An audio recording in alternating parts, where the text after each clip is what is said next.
Hello दोस्तों, कैसे हो आप लोग। आई होप आप सभी अच्छे होंगे। तो आज के इस वीडियो में बताने वाला हूँ केमिस्ट्री बिलियन सॉल्यूशन की इंपॉर्टेंट टॉपिक्स एंड क्वेश्चंस की।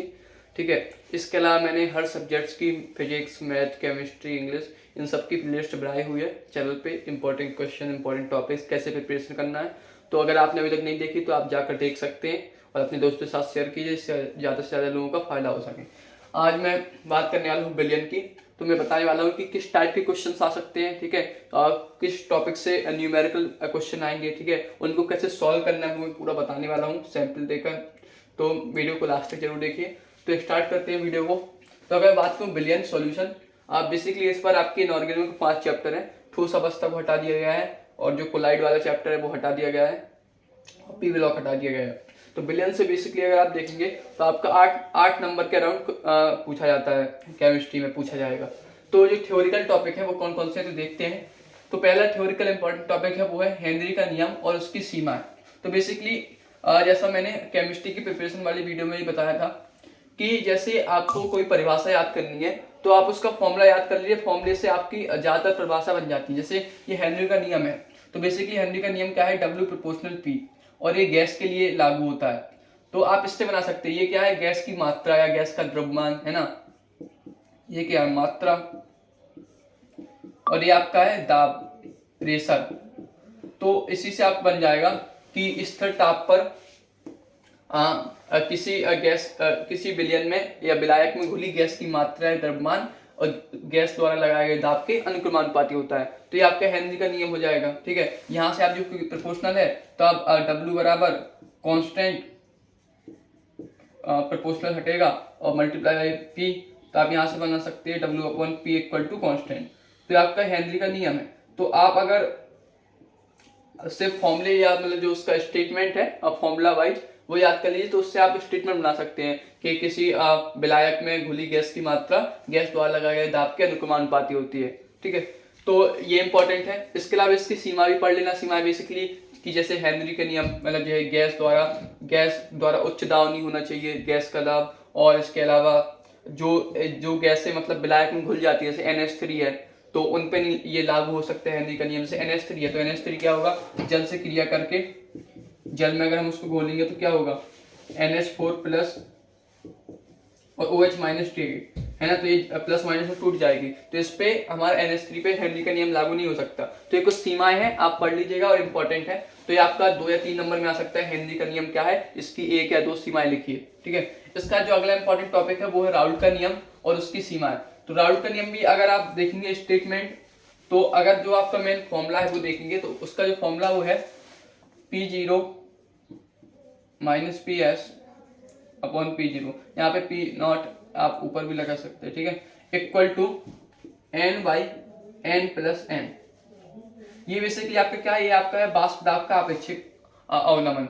तो ठीक है, और ये जो लागू होता है जैसे ये किसके लिए लागू होता है, गैस के लिए। तो ये आपको याद रखना पड़ेगा, ये लागू होता है अवाष्पित विलेय पदार्थ के लिए। अवाष्पित विलेय पदार्थ क्या होते हैं, तो वो नॉर्मली ये होते हैं कि ऐसे विलेय पदार्थ जो अगर हम किसी विलायक में घोलें तो वो जल्दी भाप नहीं बनते, जल्दी से वो भाप में चेंज नहीं होते। ठीक है, तो वो होते हैं। तो इससे आप इसी से आप बना सकते हैं स्टेटमेंट क्या बनेगा कि किसी अवाष्पित विलेय पदार्थ के लिए किसी बिलियन में किसी बिलियन के वाष्प दाब का अपेक्षित अवनमन उस बिलियन में विलेय के मूल प्रभाज के, क्या है बेसिकली विलेय का मूल प्रभाज है, तो उस बिलियन में अब विलेय के मूल प्रभाज के बराबर होता है। ठीक है, फिर से देख लीजिए, किसी अवाष्पित विलेय पदार्थ के लिए बिलियन में वाष्प दाब का अपेक्षित अवनमन उस बिलियन में विलेय के मूल प्रभाज के बराबर होता है। तो ये आपका राउल्ट का नियम है। फिर इसके बाद आप 1-2 कंडीशन लगा सकते हैं कि यदि विलियन तनु हो, क्योंकि जो राउल्ट का नियम दिया था वो तनु विलियन के लिए दिया था।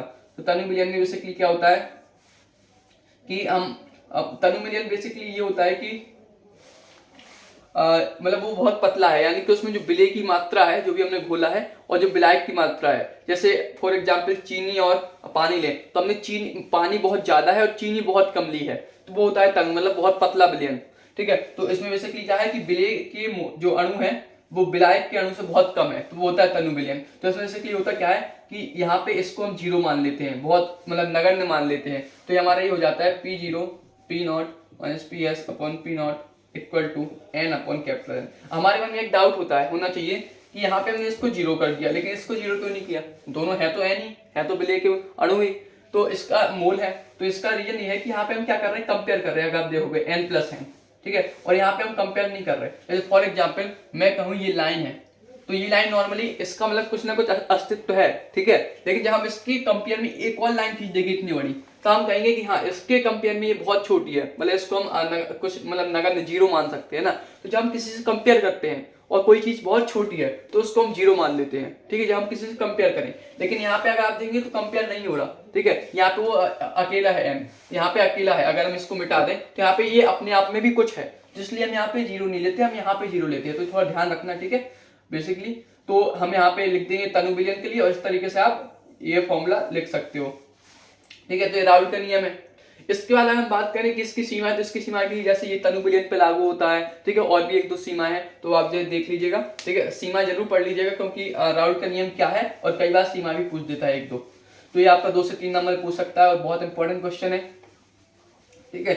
इसके बाद मैं बात करूँ अगले इंपॉर्टेंट क्वेश्चन की, तो वो है परासरण। परासरण क्या है, तो बेसिकली ये आपका वो चित्र बना के आप दिखा सकते हो कि अर्थ पार्ट कब झिल्ली में झिल्ली लगाते हैं तो विलेय के अणु विलयन की ओर मूव करने लगते हैं, तो ये क्रिया परासरण कहलाती है। तो इंपॉर्टेंट क्वेश्चन है, ये आपका 2 नंबर में आ सकता है, थ्योरिकल है। इसका अगला इंपॉर्टेंट क्वेश्चन है वो है क्वथनांक उन्नयन और हिमांक अवनमन। बेसिकली इससे तो आपके न्यूमेरिकल आते हैं, लेकिन कभी कभी इस टाइप के पूछ देता है वो कि क्वथनांक उन्नयन क्या है, और फिर न्यूमेरिकल पूछ देगा। मतलब समझ में आ रहा, 4 नंबर का पूछेगा और 3 नंबर का आपका न्यूमेरिकल होगा, 1 नंबर का आपका क्वथनांक उन्नयन की परिभाषा, ठीक है। तो हम जल्दबाजी क्वथनांक उन्नयन की परिभाषा नहीं पढ़ते से हम उसके न्यूमेरिकल देखते हैं। तो इसमें है कुछ नहीं, इजी है कि क्वथनांक उन्नयन बेसिकली क्या है, आपको नाम से पता चल रहा। क्वथनांक उन्नयन मतलब क्वथनांक में वृद्धि। तो बेसिकली इसका होता क्या है कि किसी विलायक में यदि हम विलेय पदार्थ मिला दे, जोड़ किसी विलायक में यदि हम विलेय पदार्थ घोल दें तो उस विलयन का क्वथनांक में वृद्धि हो जाती है। जैसे फॉर एग्जाम्पल लें, आप पानी गर्म कर रहे हैं, ठीक है, और पानी में आप कुछ डाल दीजिए, चीनी या कुछ डाल दीजिए, ठीक है। तो जब आप उन दोनों कंपेयर करेंगे तो आपका पानी जल्दी गर्म हो जाएगा, और जब पानी में कुछ डाल दिया आपने चीनी और कुछ नमक, तो वो थोड़ा देर में गर्म होगा, ठीक है। तो जो आपका विलयन बना, जो उसमें हमने घोल के बनाया, तो उसका क्वथनांक ज्यादा होगा क्योंकि वो देर में गर्म हो रहा और इसका जल्दी हो रहा। तो क्वथनांक उन्नयन बेसिकली यही होता है कि डेल्टा टी इक्वल टू और टीवी माइनस, ये आपका जो विलायक है, जब आपने उसमें कुछ नहीं घोला, सिर्फ पानी है या कोई विलायक है, उसका अवनमन, और ये आपका बेसिकली बोल देंगे तो बिलियन, ये आपका बिलियन का वो है क्वथनांक, ठीक है। तो इसका ज्यादा होता है, तो ये आपका बेसिकली डिफरेंस होता है, ठीक है। और तो यही आप बना से लिख सकते हो कि जब किसी विलायक में विलेय पदार्थ घोलते हैं तो उसके क्वथनांक में वृद्धि हो जाती है, इसी को क्वथनांक उन्नयन कहते हैं। हिमांक अवनमन जस्ट अपोजिट होता है कि अगर हम इसमें ऐसा सोचिए कोई हम चीज ठंडी कर रहे हैं, तो ठंडी कौन सी चीज जल्दी होगी, जिसमें अगर हमने कुछ घोल दिया हो, तो इसमें जस्ट अपोजिट हो जाता है T0 माइनस TS, ठीक है। यहाँ पे आप चाहे तो और स्पेसिफाई कर सकते हैं, जो कि हम फ्रीजिंग पॉइंट ले रहे हैं TF0 TFS, ठीक है। तो इसमें जस्ट अपोजिट हो जाता है कि जो पहले जो मतलब नॉर्मली कौन जल्दी ठंडा होगा, जो विलयन होगा जिसमें हमने कुछ डाल दिया है, और जो सिंपल है मतलब जैसे पानी है, तो वो थोड़ी देर में ठंडा होगा, ठीक है। तो इसका ज्यादा होगा, इसका कम होगा। तो ये बेसिकली ये 2 लाइन की परिभाषा है, मतलब पूछ देता है कभी 1 नंबर में। इसके बाद बात करें अगले इंपॉर्टेंट क्वेश्चन की, तो वो है असमान अनुभार या असमान आणविक भार। ये पिछली बार नहीं था, इस बार कोर्स में है, तो देख लीजिएगा, इंपॉर्टेंट है, 1-2 नंबर में आ सकता है। अगला इंपॉर्टेंट है वो है वाष्प दाब का अपेक्षित अवनमन। तो बेसिकली ये आपका जो मैंने बताया था अभी, अब P0 माइनस P0, ठीक है। बेसिकली ये है आपका कि इसमें भी थोड़ी सेम चीज है कि जो शुद्ध विलायक का वाष्प दाब है, ठीक है, और तो अगर उसमें हम अगर कोई विलेय पदार्थ जोड़ दें, ठीक है, अवाष्पशील, तो उसका जो अगर आप देखेंगे ओवरऑल तो वो घट जाता है, जैसे इसमें क्वथनांक में घट जाता है कि अगर जैसे हमने कोई विलायक है यहाँ पे, ठीक है, और हमने इसमें कोई विलेय पदार्थ डाल दिया अवाष्पशील, तो इसमें बेसिकली क्या है कि तो इसका जो क्या होगा वो घट जाएगा आपका वाष्प दाब। तो इन दोनों का जो डिफरेंस है अपॉन जो शुद्ध विलायक का वाष्प दाब, इसका जो अनुपात होता है वो होता है वाष्प दाब का अपेक्षित अवनमन। तो ये भी एक नंबर पूछ सकता है अनुसंख्या गुणनखंड में, ठीक है। इसके बाद अगर बात करूं इसमें वेरी मोस्ट इंपॉर्टेंट की, ठीक है, इनके आने के चांसेस बहुत ज्यादा है। तो ये आपके एक तो ये वाला क्वेश्चन है, बहुत ज्यादा इंपॉर्टेंट है, ये वाला बहुत इंपॉर्टेंट है, परासरण वाला बहुत इंपॉर्टेंट है, ठीक है। और ये दोनों मतलब आपका पूछ सकता है, मतलब इससे न्यूमेरिकल तो आते ही आते हैं, कई कई साथ में पूछ देता है 1 नंबर में, ठीक है। इसके बाद बात करूं न्यूमेरिकल में कि कहाँ से न्यूमेरिकल आएंगे, ठीक है। तो न्यूमेरिकल बेसिकली आपके ये है मूलरता, नॉर्मलता, मूलता, ये 4 चीजें हैं। इनसे आपकी बेसिकली MCQ आता है, या 1 नंबर का क्वेश्चन आता है, 1 या 2 नंबर का। ठीक है, कि आपको मोलरता का, तो बेसिकली इसका फॉर्मूला आपको याद होना चाहिए। जैसे मोलरता है, मोलरता का फॉर्मूला होता है N/V, ठीक है। तो मोल क्या होता है, W/M। यहाँ पे हमें ध्यान रखना पड़ता है, यहाँ पे लीटर में है, ठीक है।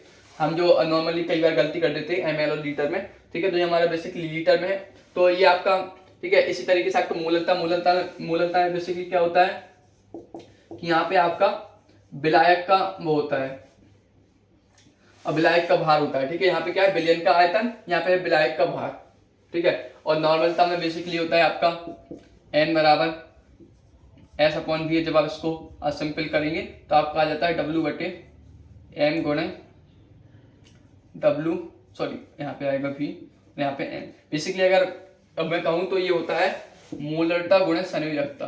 N क्या है यहाँ पे, संयोजकता है, बैलेंसी है, ठीक है। तो एक संबंध है, इंपॉर्टेंट है कि नॉर्मलता इक्वल टू मोलरता गुणे संयोजकता। इससे कई बार ऐसा क्वेश्चन पूछ देता है कि मान लो वो आपको मोलरता दिया होगा, किसी विलयन की मोलरता दी है, और वो आपको पूछ देगा नॉर्मलता, ठीक है। आपको ग्राम तुल्यांकों की संख्या वगैरह कुछ नहीं देगा। तो कई बार हम कंफ्यूज हो जाते हैं कि इससे कैसे निकालें। तो बेसिकली एक संबंध होता है, नॉर्मलता इक्वल टू मोलरता गुणे संयोजकता। तो इसमें बेसिकली आपको मोलरता पता है, संयोजकता पता होगा, ठीक है। तो ये आपका आ जाएगा, तो ये इंपॉर्टेंट संबंध है, ठीक है। तो ये बेसिकली कुछ फॉर्मूले हैं और इसी फॉर्मूले से इनकी परिभाषा बन जाती है। जैसे ये है तो आप इसी से बना सकते हैं। मैंने बताया जब भाग में अगर नीचे कोई संख्या हो, नीचे कोई वो हो, मतलब क्वांटिटी हो, कोई मात्रा हो, कोई राशि हो, तो उसको हम एक कर देते हैं। तो अगर हम इसमें बनाएंगे कैसे बनेगा, किसी बिलियन के 1 लीटर आयतन में, ठीक है, या किसी एक लीटर बिलियन में उपस्थित बिलियन के मोलों की संख्या को उस बिलियन की मोलरता कहा जाता है। तो अगर आप देखेंगे तो फॉर्मूले से ही आपकी परिभाषा बन जाएगी इनमें, ठीक है। ये सब सिंपल है। और इसका जो मात्रा होगा क्या होगा, मोल पर लीटर, ठीक है। तो किस टाइप के क्वेश्चन आएंगे, तो एक क्वेश्चन मैं यहाँ पे सॉल्व करा के दिखा रहा हूँ, जो बहुत इंपॉर्टेंट क्वेश्चन है, एमसीक्यू में बहुत बार पूछता है, ठीक है, कि या फिर एक नंबर में पूछ देता है, आसुत या शुद्ध जल की मोलरता ज्ञात कीजिए, ठीक है। क्वेश्चन है आपका, आसुत या शुद्ध, आसुत मतलब होता है शुद्ध, प्योर, जल की मोलरता, ठीक है। तो ये बहुत बार एमसीक्यू में पूछता है और एक नंबर ही पूछ देता है। अब इसमें अगर आप देखेंगे तो ना हमें W दिया है, ठीक है, और ना हमें V दिया है, कुछ नहीं दिया, हमें सीधी मोलरता पूछ दिया है। तो ये एक स्टैंडर्ड क्वेश्चन है। ये हम क्या करते हैं, इसको हम 1 लीटर के लिए सॉल्व करते हैं। तो बेसिकली हमारे पास फॉर्मूला क्या है, पहले तो हमें देखना चाहिए मोलरता का। तो मोलरता का फॉर्मूला होता है W/M गुणे V, और V क्या है, लीटर में। W क्या है, विलेय का भार, M क्या है, विलेय का अनुभार। तो अब देखो यहाँ जल के लिए निकालना है, तो हमें चलो इसका अनुभार तो पता है ना, 18 होगा। लेकिन अब हमें आयतन चाहिए।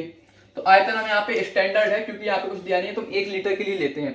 तो हमें अब चाहिए इसका भार। तो हम यहाँ पे एक आपने फॉर्मूला पढ़ा होगा, भार इक्वल टू घनत्व गुणे आयतन, ठीक है।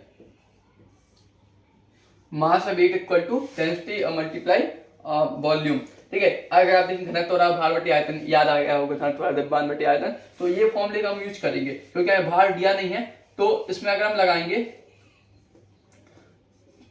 तो m बराबर, ये हमारा 18 हो गया m की वैल्यू, ठीक है। यहाँ पे अब घनत्व देखो, तो घनत्व जो जल का होता है वो होता है 997 ग्राम पर लीटर, ये होता है जल का घनत्व, ठीक है। अगर हम इसको लगभग मतलब चूंकि हम यहाँ पे 997 थोड़ा कठिन हो जाएगा, तो हम इसको एक वो लेते हैं राउंड अप, तो होता है 1000 ग्राम पर लीटर, या 1 किलोग्राम पर लीटर, या फिर आप ये भी होता है 1 ग्राम पर सेंटीमीटर क्यूब, ठीक है। तो ये है, आप याद कर सकते हो, ठीक है। तो ये आपको याद होना चाहिए। तो यानी कि 1 लीटर में कितना है, 1 किलोग्राम है घनत्व, ठीक है। तो 1 किलोग्राम पर लीटर। तो यहाँ पे हम बेसिकली अगर हम देखें तो ये भार किस में लेते हैं, हम ग्राम में लेते हैं। तो हम यहाँ पे 1000 ग्राम पर लीटर, और हम 1 लीटर के लिए लेंगे, ठीक है, स्टैंडर्ड, ठीक है। तो यहाँ पे बेसिकली कितना आ जाएगा, 1000 आ जाएगा, और 1 लीटर के लिए ले रहे हैं, ठीक है। तो आपके जब इसको सॉल्व करोगे तो आपका लगभग 55.56 मोल पर लीटर होता है, ठीक है। तो आपके एमसीक्यू में आता है, तो आप याद भी कर सकते हो। नहीं तो अगर आप बेसिकली, हम कई बार समझते नहीं, तो इस तरीके से आपको समझना है, ठीक है। हम बेसिकली क्या करते हैं, हम स्टैंडर्ड के लिए लेते हैं, हम इसको 1 लीटर के लिए सॉल्व करते हैं। 1 लीटर की जो घनत्व होगा वो भार के इक्वल होगा, क्योंकि देखो घनत्व इक्वल टू क्या होता है, भार या द्रव्यमान अपॉन आयतन, ठीक है। हमने जैसे कहा यहाँ पे हमने आयतन 1 लीटर ले लिया, तो जो भार होगा घनत्व के इक्वल होगा। तो हमने क्या किया, 1 लीटर की हमने लिया, हमने इसको सॉल्व किया, और 1 लीटर के लिए हमें जो है जल का घनत्व पता है 1000 ग्राम होता है या 1 किलोग्राम होता है। तो इस तरीके जब आप सॉल्व करेंगे तो आपका इजिली आ जाएगा। आप सेंटीमीटर क्यूब करके भी कर सकते हैं, ठीक है, क्योंकि 1 लीटर इक्वल टू होता है 1000 सेंटीमीटर क्यूब। तो आई होप समझ में आ गया होगा इस तरीके से। तो बेसिकली अगर आप देखेंगे क्वेश्चन, ये वाला ना सबसे हार्ड क्वेश्चन है मोलर में। आपको बेसिकली वो अपने मन से मतलब W दिया होगा, विलेय का भार दिया होगा, ठीक है, आयतन भी दिया होगा, और कई बार वो हमेशा क्या करता है कि ml में देता है, जो V देता है वो हमेशा ml में देता है। तो हमें क्या ध्यान रखना है कि हमें इसको या तो आप यहीं पे लीटर में बदल लो, ठीक है, ml से आप क्या करो लीटर में कन्वर्ट कर दो, या फिर क्या करना यहाँ पे जब आप सॉल्व करना तो ऊपर 1000 का गुणा कर देना, ठीक है। कई बार हम गलती कर देते हैं कि हम जो ml में हमें दिया है और हम ml में ही इसका मान रख देते हैं और हम यहाँ पे 1000 का गुणा नहीं करते, क्योंकि यहाँ पे अगर आप देखेंगे स्टैंडर्ड फॉर्मूला तो यहाँ पे भी जो आयतन है वो लीटर में दिया होता है, ठीक है। तो इसको या तो यहीं से ml से लीटर में चेंज कर दो, या यहाँ पे आप 1000 का गुणा करना पड़ेगा, क्योंकि आप ml में है तो आपको बेसिकली 1000 से भाग करेंगे कभी ये लीटर में चेंज होगा। तो ये एक चीज इंपॉर्टेंट है जो हम कई बार गलती करते हैं, सिली मिस्टेक, ये ध्यान रखिएगा। तो इसके बाद बात करूं अगर मैं, तो इससे आपके मोलरता, मोलरता, नॉर्मलता, मोल प्रभाव, इस टाइप से आपके एमसीक्यू 1 या 2 नंबर के क्वेश्चन पूछ सकता है, ठीक है, पूछता है। और इसके बाद बात करूं अगले इंपॉर्टेंट जिससे आपका टॉपिक से क्वेश्चन पूछता है न्यूमेरिकल, वो है क्वथनांक उन्नयन स्थिरांक, ठीक है। इसमें बेसिकली 2 टाइप है, एक होता है मोलर उन्नयन स्थिरांक और एक होता है मोलर उन्नयन स्थिरांक, और ठीक है। तो इसमें बेसिकली होता क्या है, पहले इसका अगर आप फॉर्मूला देखेंगे तो उसी से क्लियर हो जाएगा। तो फॉर्मूला क्या होता है, डेल्टा टीबी, ये आपका क्या है, क्वथनांक में उन्नयन है, ठीक है, जो भी मैंने निकाला delta TB equal to TS minus T zero T not equal to क्या होता है केबी या मल्टीप्लाई बाय 1000 डब्ल्यू बटे M multiply by capital W, ठीक है। तो अब अगर आप देखेंगे यहाँ पे बेसिकली क्या है, ये आपका है मोलर उन्नयन स्थान, ठीक है। जब आपका फॉर्मूले में 1000 का गुणा हो, या ध्यान रखना, तो ये आपका होता है मोलर, ठीक है, जब 1000 का गुणा हो, और जब फॉर्मूले में आपका 100 का गुणा हो तो ये होता है, ये होता है आपका मोलर। और हम इसमें कई बार मतलब गलती कर देते हैं कि हम जो है कई बार हम क्वेश्चन को ध्यान से नहीं पढ़ते, वो पूछता है मोलर और हम निकाल देते हैं मोलर, ठीक है। तो आप ध्यान रखना, ये एक वेरिएशन होता है कि जब 1000 दिया हो, मतलब जब वो पूछेगा मोलर तो आपको फॉर्मूले में 1000 का यूज करना है, जब पूछेगा मोलर तो आपको फॉर्मूले में 100 का यूज करना है, ठीक है। तो ये एक छोटी सी चीज हमें ध्यान रखना है। बाकी ये आपका क्वथनांक में उन्नयन है, ठीक है, ये आपका उन्नयन स्थिरांक है, ठीक है, इसके हिसाब से वेरी करेगा। ये आपका जो विलेय का भार है, ये विलेय का अणुभार है या आणविक द्रव्यमान कह दीजिए, ये आपका विलायक का भार है, ठीक है। तो अगर जैसे ये आपके सब ग्राम में है, ठीक है, डब्ल्यू ये सब ग्राम में है। इसके बाद बात करूं अगर, ठीक है, यहाँ पे मैंने एक क्वेश्चन लिया है जो सैंपल पे किस तरीके से सॉल्व करना है वो देखते हैं। तो हमें जो क्वेश्चन लिया है वो है ग्लूकोज के एक विलयन में 12 ग्राम ग्लूकोज 100 ग्राम जल में घुला है। इस विलयन का क्वथनांक 100.34 डिग्री सेल्सियस है। जल के मोलर उन्नयन स्थिरांक की गणना करो। ग्लूकोज का अणुभार दिया हुआ 180, नहीं हो तो आप निकाल सकते हैं, ठीक है। तो बेसिक अगर आप देखेंगे सबसे पहले हमें ये देखना है क्या है, मोलर दिया है कि मोलर, मोलर पूछा है मोलर। तो यहाँ पे कौन सा फॉर्मूला यूज होगा, ये वाला फॉर्मूला यूज होगा पहला वाला, K B multiply by 1000 W upon M multiply by W। हमें पूछा क्या है, मोल अलोनियन स्थान यानी केबी की वैल्यू पूछी है, तो केबी इक्वल टू यहाँ से क्या हो जाएगा, delta TB multiply by M W upon 1000 small w, है ना। अब देखो हमें अच्छा ये डेल्टा टीबी की वैल्यू, अच्छा M की वैल्यू देखो, अगर आप देखेंगे इसमें विलेय का क्या होता है, ये पहली बार एक एक करके देखते हैं। तो हमारा क्या है, विलेय का अणुभार। अब देखो इसमें देखो विलेय है क्या, तो हमने देखो ग्लूकोज के एक विलयन में 12 ग्राम ग्लूकोज इसमें घुला है जल में। तो यहाँ पे ग्लूकोज क्या है, विलेय है, जल क्या है, विलायक है, ठीक है। सबसे पहले हमारा काम होता है कि आइडेंटिफाई करना है कि हमारा विलेय क्या है और विलायक क्या है। तो विलेय हमारा क्या है, ग्लूकोज, और विलायक क्या है, जल। तो हमें ग्लूकोज का अणुभार, तो देखो हमें ये दिया हुआ 180, ठीक है। तो हमें देखो M की वैल्यू पता है 180, तो यहाँ पे हम लिख लेते हैं क्या हमें दिया हुआ है, M की वैल्यू है 180 दिया है। हमें चाहिए कैपिटल W, कैपिटल W क्या है, विलायक का भार, तो विलायक का भार यानी विलायक क्या है, जल, जल का भार दिया हुआ है हाँ 100 ग्राम, और ग्राम में हमें लिखना होता है तो यहाँ पे सही है, ठीक है। तो आपका 100 ग्राम, इसमें कुछ कन्वर्ट नहीं करना। इसके अलावा चाहिए क्या, स्मॉल डब्ल्यू। स्मॉल डब्ल्यू क्या है, विलेय का भार, विलेय का भार दिया हुआ है, विलेय क्या है, ग्लूकोज, ग्लूकोज का भार भी दिया हुआ है, ग्राम में दिया हुआ है, हमें कुछ कन्वर्ट नहीं करना। तो हमारा 12 ग्राम, यहाँ पे स्मॉल डब्ल्यू होता है और कैपिटल डब्ल्यू, ठीक है। इसके बाद हमें चाहिए डेल्टा टीवी। हम कई बार जल्दबाजी में क्या कर देते हैं कि हमें देखा इस विलेय का क्वथनांक ये दिया है तो हमारा डेल्टा टीवी की वैल्यू हम सीधे सीधे रख देते हैं, नहीं।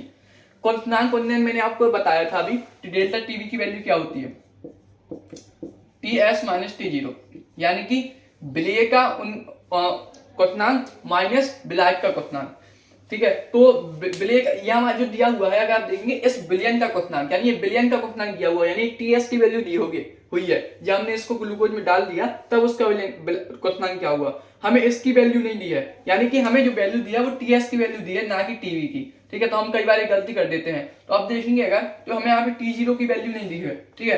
तो अगर हम देखेंगे यहाँ पे है क्या, जल है, हमारा विलायक क्या है, जल है, और हमें पता है जल का क्वथनांक क्या होता है 100 डिग्री। तो यहाँ पे बेसिकली इसमें नहीं दिया है क्योंकि ये नॉर्मल चीजें, जल का क्वथनांक 100 डिग्री। तो यहाँ से जब आप सॉल्व करेंगे तो delta TV equal to 100.34 minus 100, आया समझ में।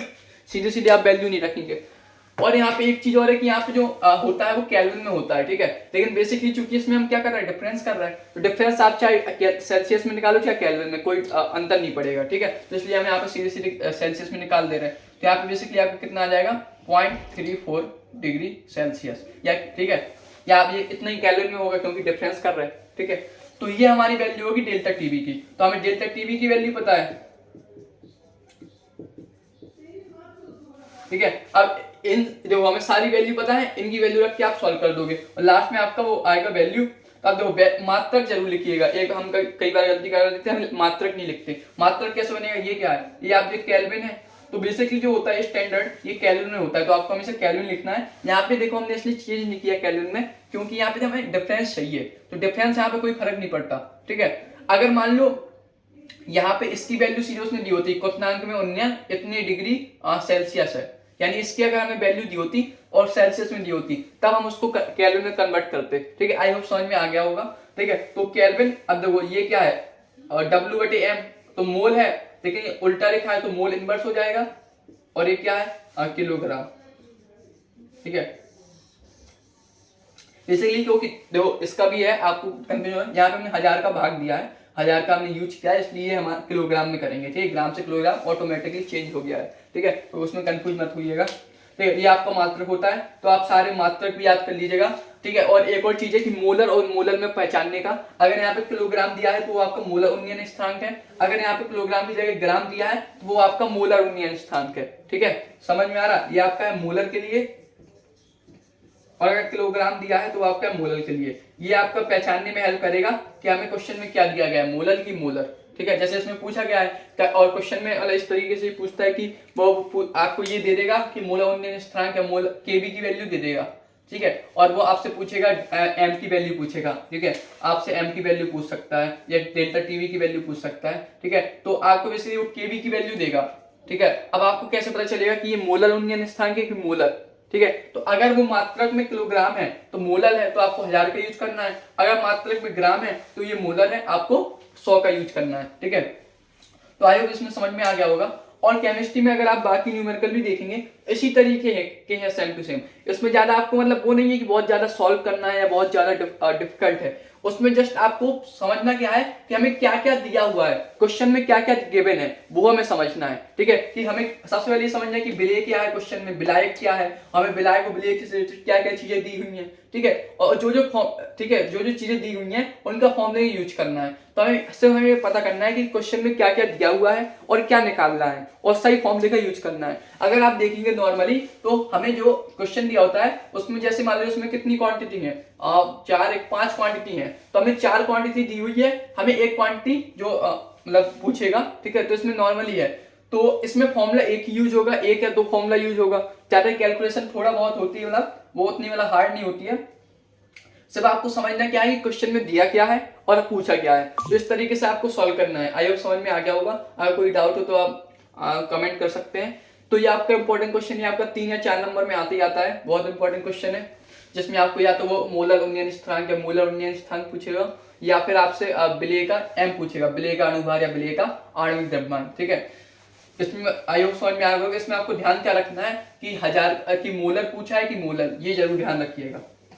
ठीक है, और दूसरा आपको सावधानी क्या बरतनी है, यहाँ पे बरतनी है कि उसने क्वथनांक उन्नयन दिया है या विलेय का क्वथनांक दिया, विलयन का, तो वो मोस्ट प्रोबेबली डायरेक्टली वो नहीं देता, तो आपको ये वाला फॉर्मूला भी यूज करना पड़ेगा। ठीक है, अगला इंपॉर्टेंट क्वेश्चन आता है न्यूमेरिकल, वो आता है हिमांक और नमन स्थिरांक से। ठीक है, इसमें भी दो चीज होती है, मोलर मोलर।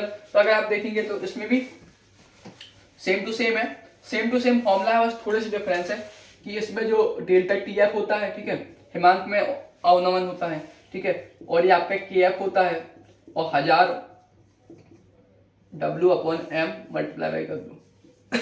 अगर आप देखेंगे डिफरेंस क्या है, यहाँ पे से मतलब सिंबल थोड़े से चेंज है, केवल यहाँ पे हिमांक में अवनमन है क्वथनांक में उन्नयन की जगह, और यहाँ पे हिमांक अवनमन स्थिरांक है। बाकी आपका सेम है, या 1000 होगा तो मोलर होगा, और अगर 100 होगा तो मोलर होगा। ठीक है, तो आई होप समझ में आ गया होगा। इसमें वही चीज आप ध्यान रखना, यहाँ पे ये वाला फॉर्मूला यूज होगा, delta T F equal to इसका अपोजिट T0 माइनस TS। ठीक है, तो वो नॉर्मली आपको मतलब दे देता है, दोनों वैल्यू देगा, आपको डिफरेंस करके निकालना है। ठीक है, और इसमें भी वही सेम चीज है, मात्रक सेम होगा, अगर किलोग्राम हो तो आपका मोलर है, अगर ग्राम है तो आपका मोलर है, 100 का यूज करना है। तो इसमें भी 3-4 नंबर का आता है, इंपॉर्टेंट है। ठीक है, इनमें से एक, इन दो में से कोई एक टाइप का आता है, तो प्रैक्टिस कर लीजिएगा। कहाँ से आप प्रैक्टिस कर सकते हैं, तो आपको क्वेश्चन बैंक में 10 से 15 क्वेश्चन मिल जाएंगे इस टाइप के, आप उनकी ज्यादा प्रैक्टिस कीजिए। आपको मेन आपका टारगेट ये है कि आप समझो कि क्वेश्चन में क्या दिया है, क्या निकालना है, और किस फॉर्मूले का यूज, इस फॉर्मूले का यूज क्यों किया। ठीक है, इसका जो अगला इंपॉर्टेंट क्वेश्चन आ सकता है न्यूमेरिकल से, वो है परासरण दाब। बेसिकली आपका जो होता है पीवी बराबर एनआरटी। ठीक है, इसका यूज करके आपका होना है। ठीक है, इसमें जो टी होता है वो केल्विन होता है। इसमें भी जो अगर आप देखेंगे टी का यूज होता है, ध्यान रखिए केल्विन में होता है। यहाँ पे हमने सीधे सीधे यूज क्यों इसलिए किया, क्योंकि यहाँ पे हमने डिफरेंस निकालना था, तो डिफरेंस आप चाहे सेल्सियस में निकालो चाहे केल्विन में, आता है इक्वल है। ठीक है, इसलिए हमने कन्वर्ट नहीं किया। तो आपका परासरण दाब से रिलेटेड क्वेश्चन आ सकता है, 2-3 नंबर में इंपॉर्टेंट है। और इस बार आपको बांटाफ गुणांक भी है सिलेबस में। ठीक है, जो आपको इसलिए आई होता है बांटाफ फैक्टर। ठीक है, इससे रिलेटेड भी न्यूमेरिकल आपको 2-3 नंबर में आ सकता है, तो ये आपका इंपॉर्टेंट न्यूमेरिकल टॉपिक है। ठीक है, तो बेसिकली अगर आप देखेंगे पूरे चैप्टर में, तो ये थ्योरिकल टॉपिक है, ये न्यूमेरिकल है। नॉर्मली 8 नंबर का आता है, तो 8 नंबर में आपका 1 या 2 नंबर का वाला एमसीक्यू आता है। ठीक है, एमसीक्यू आपके बेसिकली इसी टाइप के आते हैं कि शुद्ध जल की मोलरता ज्ञात करो, या सीधे सीधे मोलरता मोल प्रवाह से रिलेटेड नॉर्मली फॉर्मूले वाले 1-2 लाइन के आपके वो आते हैं, या फिर एक कोई थ्योरिकल क्वेश्चन आ सकता है। ठीक है, इसके बाद जो आपका आता है 3 से 4 नंबर का आपको न्यूमेरिकल आता है इस टाइप का, या तो क्वथनांक उन्नयन से आएगा या हिमांक अवनमन से। ठीक है, या कई बार परासरण दाब या इससे भी आ सकता है। ठीक है, इसके आने के चांसेस ज्यादा हैं। ठीक है, इसके अलावा आपका 2-3 नंबर का थ्योरिकल आता है, जो आपका हेनरी का नियम, उसकी सीमा या राउल्ट का नियम सीमा है। ठीक है, या 2 नंबर का आपका परासरण क्या है, ठीक है, परासरण दाब क्या है, इस टाइप का पूछ सकता है। तो आपका 8 नंबर के अराउंड आता है, इंपॉर्टेंट चैप्टर है। ठीक है, प्रैक्टिस करिए, न्यूमेरिकल्स की प्रैक्टिस कीजिए, और अगर कोई डाउट हो तो आप कमेंट कर सकते हैं। इसके अलावा अदर चैप्टर जैसे इलेक्ट्रोकेमिस्ट्री है, केमिकल काइनेटिक है, ठीक है, ऑर्गेनिक में भी उन सबके भी इंपॉर्टेंट टॉपिक्स कहाँ से न्यूमेरिकल आएंगे, उनकी वीडियो भी जल्दी अपलोड होगी। ठीक है, इसके अलावा बाकी हर सब्जेक्ट्स की मैंने लिस्ट बनाई है इंपॉर्टेंट चैप्टर की, टॉपिक्स की। अब पिछले वीडियो में मैंने मैथ के आउटलाइन के इंपॉर्टेंट क्वेश्चन बताए। ठीक है, तो आप देख सकते हैं वीडियो को, ज़्यादा से ज़्यादा शेयर कीजिए, इससे ज़्यादा से ज़्यादा लोगों का फायदा हो सके। और अगर कोई डाउट हो तो कमेंट कीजिए। Thank you very much, and दोस्तों के साथ शेयर कीजिए, सब्सक्राइब कीजिए। Thank you very much, all the best.